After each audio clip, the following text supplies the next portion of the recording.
नमस्कार मित्रों। आज हम बात करेंगे एक ऐसे पुस्तक के बारे में जिसने मोटिवेशन के फील्ड में तहलका मचा रखा है। पुस्तक का नाम है एटॉमिक हैबिट्स। आपने नाम सुना होगा शायद। इसके राइटर है जेम्स क्लियर। जेम्स क्लियर एक ब्लॉगर है और अपने जीवन की बातें लिखता रहता था। फिर इसका एक्सीडेंट हुआ। एक्सीडेंट इस अर्थ में, जब ये पढ़ता था उस समय एक बच्चों के साथ खेल रहे थे तो किसी ने जो बेसबॉल की स्टिक होती है उसको मार रहा था तो उसके हाथ से छूट गई और इसके सर में लग गई, मुंह पे लग गई। ये बेहोश हो गया, हॉस्पिटलाइज रहा बहुत दिनों तक। उसके बाद धीरे धीरे ये रिकवर किया इसने। खैर वो इसकी स्टोरी है। लेकिन इसने जो जीवन में बहुत कुछ सीखा उसको उसने बाद में कलमबद्ध किया, ब्लॉग्स में लिखा। वो बहुत लोकप्रिय हुए इसके ब्लॉग्स। इसके ईमेल के जो फॉलोअर्स थे, जो चाहते थे उसके ब्लॉग्स हर वीक उनको मिलता रहे, हर सप्ताह मिले, बहुत सारे लोग हो गए, हज़ारों की संख्या में। उसके बाद उसने ये पुस्तक लिखी है एटॉमिक हैबिट्स। इस पुस्तक में उसने एक नए तरीके से आदतों को बदलने का सिद्धांत दिया है। व्यवहार में बताया कैसे किया जाता। इसने कहा है कि बड़ी बड़ी आदतें बदलने की कोशिश नहीं है, आप छोटी छोटी आदतें बदल के भी अपना जीवन में सुधार ला सकते हैं। ये इसका मूल मंत्र है, एटॉमिक हैबिट्स। धर्म में भी इस प्रकार की बातें की जाती है। जैन धर्म में विशेष रूप से महाप्रज्ञ जी हुए हैं, जैन धर्म की एक सेक्ट है, उसमें आचार्य तुलसी हुए हैं। उन्होंने ये कहा आणविक बदलाव करें, महाव्रत न करके आणविक व्रत रखें, छोटे छोटे व्रत रखें। महाव्रत जैनियों के बड़े व्रत होते हैं, 5 महाव्रत की बात की गई है। तो उनका मानना था कि इतने महाव्रत रखना तो हर किसी के बस की नहीं है आरंभ में, तो छोटी छोटी बातें हैं, अणुव्रत रखें। तो अणुव्रत आंदोलन चलाया, छोटी छोटी बातें, और वो बहुत सफल हुआ। इसी प्रकार से ये एटॉमिक हैबिट्स की पुस्तक है जो ये बताती है कि हमारे जीवन में अगर हम बदलाव लाना चाहते हैं, अपने आदतों में परिवर्तन करना चाहते हैं, तो हमें छोटी छोटी आदतें परिवर्तित करनी होगी। उससे बहुत परिवर्तन हो जाता है। उसने उदाहरण दिए जैसे कि आप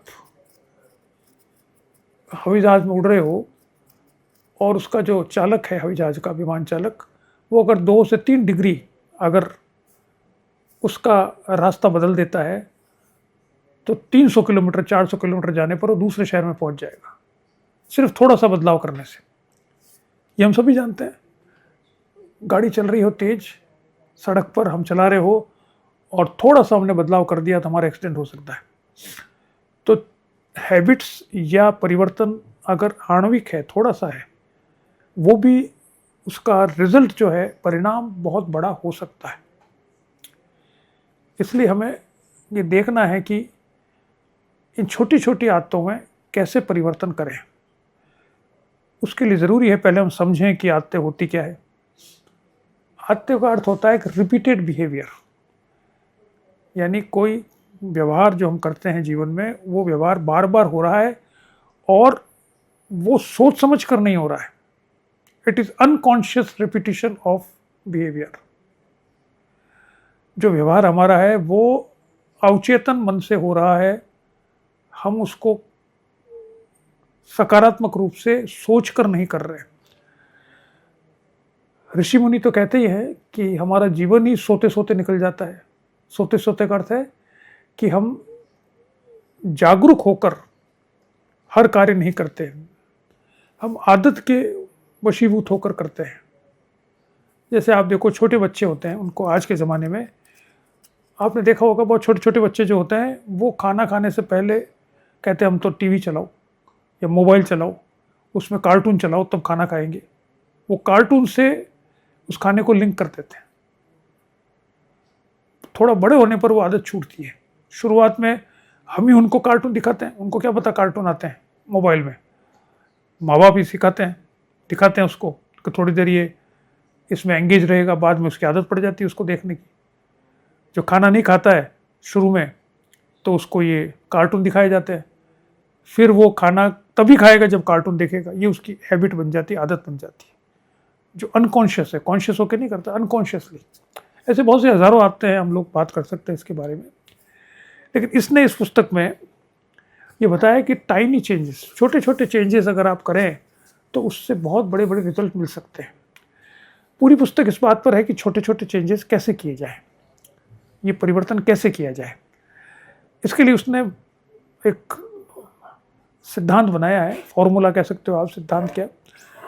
उसके अनुसार 4 बातें होती है जिससे कि हम हैबिट का फॉर्मेशन होता है, जो आदत बनती है वो 4 स्टेजेस होती है, उससे बनती है। पहला होता है क्यू, यानी क्यू का अर्थ है कि हमको कहीं से ऐसा लगता है कि हमको ऐसा करना चाहिए, दैट इज क्यू। इसमें जो महत्वपूर्ण बात है वो ये है कि इसका मानना है कि मनुष्य का जो व्यवहार है वो उसकी मोटिवेशन या डीएनए से ज़्यादा उसके एनवायरनमेंट से बनता है। उसका जो वातावरण है वो मनुष्य के व्यवहार को ज़्यादा प्रभावित करता है बनिस्पत की उसकी मोटिवेशन या इनर फीलिंग से। इसी पर ये सारी किताब आधारित है। तो सबसे पहली स्टेज होती है क्यों, यानी हमको कोई चीज़, जैसे मैंने बताया, उदाहरण दिया आपको कि उसको क्यों मिलता है कि कार्टून देखने से खाना मिलता है, या खाना खाने से पहले कार्टून देखना ज़रूरी है, वो ये क्यों उसको मिल गया। तो वो खाने का समय आने से पहले कहेगा मोबाइल लाओ और पहले मैं कार्टून देखूंगा। बच्चे जो होता है, बड़े भी ऐसे करते हैं, उनके अलग क्यों होते हैं, समस्याएं होती है। क्यों जो शब्द है मुख्य रूप से हम जानते हैं कि स्टेज पर जब नाटक किया जाता है तो पीछे से जो निर्देशक होता है वो क्यों देता है, अब शुरुआत की जाए, तो शुरू करते हैं। तो हर एक्ट करने से पहले, हर बिहेवियर को, हर व्यवहार समाज में आता है जो किया जाता है, उससे पहले हर व्यक्ति को एक क्यू मिलता है। तो स्टार्ट हैबिट उस क्यू से होती है। उसके बाद उस क्यू की क्रेविंग होती है, इच्छा होती है उसको प्राप्त करने की, उसको उसके अनुसार काम करने की, क्योंकि उससे आपको कुछ लाभ मिलने वाला है, इसलिए आपको क्रेविंग होनी शुरू होती है। उसके प्रति आपका आकर्षण बढ़ता है कि ऐसा करने पर हमें ये मिलेगा। अगर वो क्यू के बाद अगर वो क्रेविंग नहीं बने तो फिर आदत नहीं बनेगी। अगर वो आपने एक, जैसे मैंने उदाहरण उसी का दे रहा हूँ बच्चे का ही, कि अगर आपने कार्टून दिखाया और उस कार्टून से वो सेटिस्फाई नहीं हुआ तो वो कार्टून देखेगा ही नहीं, फिर वो वही कार्टून देखेगा जिससे वो उसको लगे कि खाना खाते समय देखना चाहिए।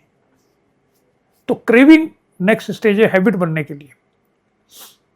इच्छा, उसके प्रति बहुत तीव्र इच्छा, जैसे डायबिटीज जिनको होती है उनको मिठाई खाने की बहुत तीव्र इच्छा होती है, क्रेविंग, क्योंकि उनको मना होता है तब उनकी बहुत इच्छा होती है, अरे मिठाई देखते लगे यार खा ले इसको, बड़ी मुश्किल से नियंत्रण किया जाता है। क्रेविंग उनके लिए क्यों क्या है, खुशबू आ गई, अरे मिठाई की खुशबू आ रही है, तो भी उनकी भूख जागृत हो जाती है कि मिठाई खाना चाहिए। This is craving. आप परीक्षा दे रहे हो और आपको सड़क पर जाते हुए एडवर्टाइजमेंट दिखता है कि हमारे यहाँ पास होने वाले, पिछले परीक्षा में इतने लोग पास हुए हैं, तो आपको क्यों मिलता है, ये कोचिंग सेंटर बढ़िया है, इसमें जाना चाहिए, तो आप तुरंत उसकी तरफ जाने की कोशिश करते हो। और अगर एडवर्टाइजमेंट इतना अट्रैक्टिव नहीं है तो आप उसकी तरफ क्रेविंग नहीं होती, देख लिया आपने, अच्छा है पर वो मज़ा नहीं आया, तो आप नहीं जाते हो। एडवर्टाइजमेंट जितना भी है वो इसी पर आधारित है। पूरी दुनिया में अपने माल को बेचने के लिए जो एडवर्टाइजमेंट किया जाता है वो इसी हैबिट फॉर्मेशन के ऊपर आधारित है। आपने देखा होगा कई बार, कई जगह पर आप जब सड़क पर निकलते हो तो कई जगह पर, जगह आजकल बनी हुई है जैसे म्यूनिसिपैलिटी के द्वारा, इस जगह पर एक एडवर्टाइजमेंट होगा, एडवर्टाइजमेंट लगाने की जगह है। तो अगर आप उस सड़क पर बार बार निकल रहे हो तो आपको निगाह उस पर जरूर पड़ेगी, वो स्ट्रेटेजिकली लगाया होता है तो आपकी उस क्यू से क्रेविंग शुरू हो जाती है, अरे आज वो नहीं दिखा। आप अपने सहपाठी को देखते हो, अपने कक्षाओं में जाते हो, तो आपका दोस्त है वो है, उसको देखते हो, अरे वो आज नहीं आया, कि उसके आने से अच्छा लगता है आपको। आपका कलीग नहीं आया, उसको देख के अच्छा लगता है। आप क्रिकेट मैच देख रहे हो, क्रेविंग उसके लिए क्यों है, क्रेविंग क्या है, अरे वो पर्टिकुलर खिलाड़ी नहीं आया, उसी को देखने के लिए तुम आए थे, दैट इज क्रेविंग। तीसरा स्टेज होता है रेस्पॉन्स। जब ये क्रेविंग होती है तो आप उसका रेस्पॉन्स क्या करते हो, ये तीसरी स्टेज है। आपकी इच्छा हो गई, जैसे मैंने बताया बच्चे का, कि छोटे बच्चे को इच्छा हो गई उस कार्टून देखने की, फिर उसने कार्टून देख भी लिया, फिर वो कार्टून देखने लगा, उसका रेस्पॉन्स ये है कि वो उसको जोड़ लेता है अपने खाने से, नाश्ते से, ये उसका रेस्पॉन्स है। आपने दिखाया उसको, उसको पसंद नहीं आया तो हैबिट नहीं बनेगी। अगर उसको पसंद आ गया कोई पर्टिकुलर कार्टून, तो वो उसी को देख, कोको मेलन देखेगा, छोटे बच्चे देखते कोको मेलन, वो बनाया इसलिए ऐसा जाता है कि बच्चा अट्रैक्ट हो।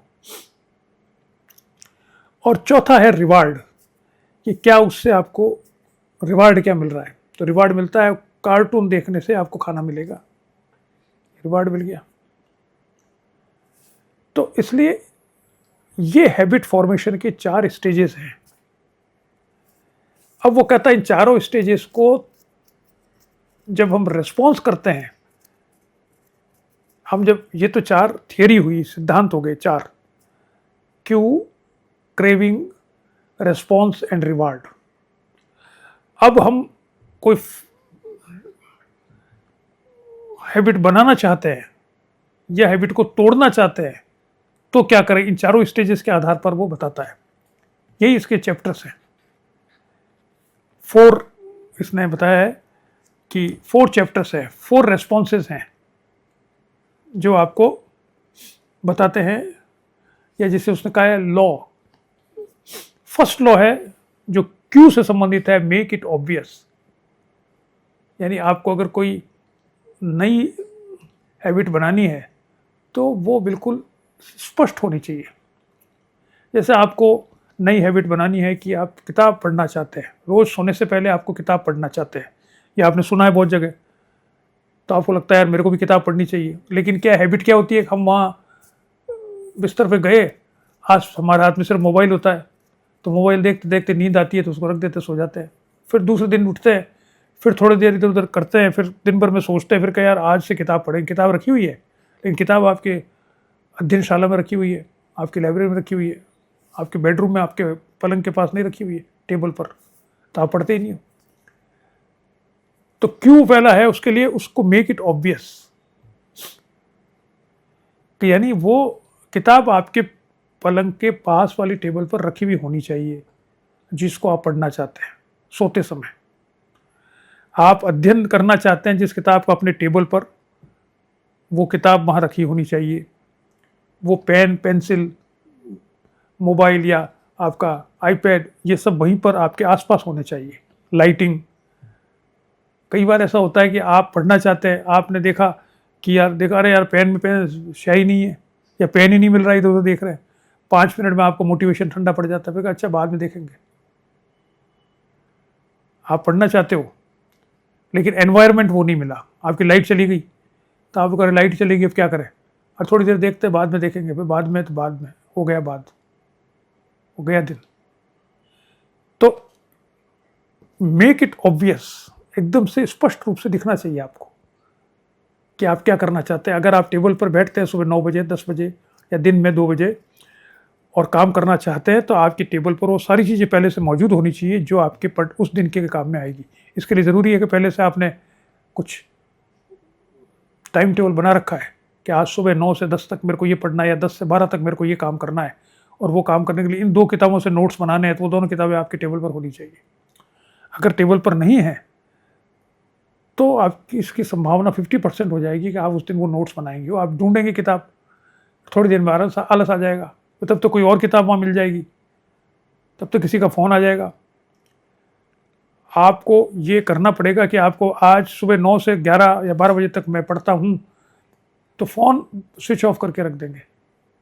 फ़ोन में रहेगा, घंटी बजेगी, आप कहोगे 1 मिनट बात कर लेता हूँ, वो 1 मिनट आधे घंटे चला जाएगा और तब तक आपका मस्तिष्क इतना थक जाएगा कि आप पढ़ना बंद कर देंगे। तो first thing is make it obvious. अगर आपको हैबिट बनानी है पढ़ने की तो उसको ऑब्वियस करें। रात को पढ़ना है तो टेबल के पास में किताब होनी चाहिए, टेबल पर रखी होनी चाहिए बेडरूम में। अगर आपको दिन में अपनी टेबल पर पढ़ना है तो वहाँ पर होनी चाहिए किताब और पेंसिल, कागज़ या जो भी सामान होता है। दूसरी बात है क्रेविंग, उसके लिए क्रेविंग हो शुरू। वो कैसे होगी? जब वो अट्रैक्टिव हो। अब आपको किताब पढ़नी है, मान लीजिए जैसे मैंने उदाहरण दिया, तो आपने पहले किताब के बारे में सुना। अब वो किताब के बारे में सुनकर आपको लगा कि किताब खरीद लिया आपने। अब किताब को आपने देखा और वो वहाँ पर किताब जो मिली आपको, वो आपने इधर उधर रख दी, आपके छोटे भाई ने या कि बच्चे ने उसको कवर फाड़ दिया, उस पर किसी ने पेन से निशान बना दिए, वो मुड़ी तुड़ी हो गई, तो आप जब देखेंगे उसको तो इट इज़ नॉट अट्रैक्टिव। अरे यार ये किताब, अरे इसको थोड़ा ढंग से नहीं है, अरे ये तो पेज ही मुड़े हुए हैं इसके, इसका ऊपर से कवर ही गायब है, ये तो सेकंड हैंड है। मतलब इट बिकम्स अनअट्रैक्टिव। अगर आपको नहीं पढ़ना है कोई चीज़ तो आप उसको अनअट्रैक्टिव बना दो। अगर आप जाना चाहते हैं किसी के पीछे तो वो अट्रैक्टिव होना चाहिए। आप इसलिए देखते हैं सिनेमा होते हैं, सिनेमा में क्या होता है, सिनेमा में देखने जाते हैं हीरो हीरोइन को, तो वो क्या अट्रैक्टिव होता है। आपको लगता है इसी हीरो, ये रणधीर सिंह की पिक्चर आनी, उसी को उसको देखना भी क्यों होता है कि उसकी बहुत से पिक्चरें आ रही, उसमें हमने देखा उसको, उसके बहुत से वीडियोज़ आते हैं, उस पर लेख आते हैं, तो उसको अट्रैक्टिव बनाया जाता है समाज में। उसकी कहानियाँ आती है, उसको मिस्टिकल, उसके कहानी किस्से आते हैं, तो ये सब मार्केटिंग करके प्रोजेक्ट किया जाता है कि ये अट्रैक्टिव हो जाए सब तरह से जनता के लिए। इसलिए उसकी पिक्चर ख़राब है अच्छी है, आप उसके नाम से देखने चले जाएंगे, शाहरुख खान की पिक्चर देखने चले जाएंगे, तो बाद में आएंगे कहेंगे यार ये की पिक्चर अच्छी नहीं थी, एक बार तो आपने देख ही ली, बिकॉज इट इज़ अट्रैक्टिव। बिना सोचे समझे हैबिट हो गई आपकी, यार शाहरुख की पिक्चर आती देखनी हमको, बिकॉज ओवर द ईयर्स उसकी परफॉर्मेंस के आधार पर उसका ऑरा क्रिएट किया गया, सो इट बिकम्स अट्रैक्टिव। तीसरा, उसका रेस्पॉन्स क्या करेंगे आप, वो है ईजी। अब आप फिल्म देखने गए और आपको टिकट ही नहीं मिल रहे, तो आप कहोगे यार शाहरुख खान की पिक्चर तो अच्छी है लेकिन टिकट ही नहीं मिलते, क्या करें। 2-3 दिन टिकट नहीं मिले तो आपका इंटरेस्ट ही खत्म हो जाएगा। आप सोचो यार छोड़ो यार, इतनी मेहनत कौन करे, चलो अपन दूसरा काम, दूसरी फिल्म देख लेते जो आसानी से अवेलेबल है। तो जो चीज़ आसानी से अवेलेबल होती है आदमी उसको करना कोशिश करता है। जैसे इसमें बहुत से उदाहरण है, मैंने इनमें से उदाहरण नहीं दे रहा हूँ, इस किताब में से बहुत से उदाहरण है, आप पढ़े तब आपको मालूम पड़ेगा।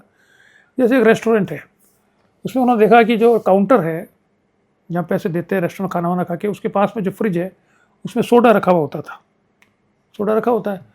तो वो जो भी आता वो काउंटर पे थोड़ा टाइम लगता है करने में, तो वो कहता अच्छा एक सोडे की बोतल भी दे दो, एक वो ले लेता, खरीद लेता। तो उन्होंने देखा यार ये सोडा की बोतल बहुत बिक रही है और अपने पानी की बोतल बिक ही नहीं रही है, पानी भी तो पीते हैं खाना खाने के बाद। तो उन्होंने, क्योंकि पानी की बोतल जो है वो अंदर रखी हुई है दूर, तो उन्होंने स्ट्रेटेजिकली क्या कि फ्रिज में जो कि काउंटर के पास है इसमें पानी की बोतल भी रखी जाए सोडा की बोतलों के साथ, और अलग अलग टेबल्स में आसपास भी पानी की बोतलें ज़्यादा रखी जाए पूरे रेस्टोरेंट में।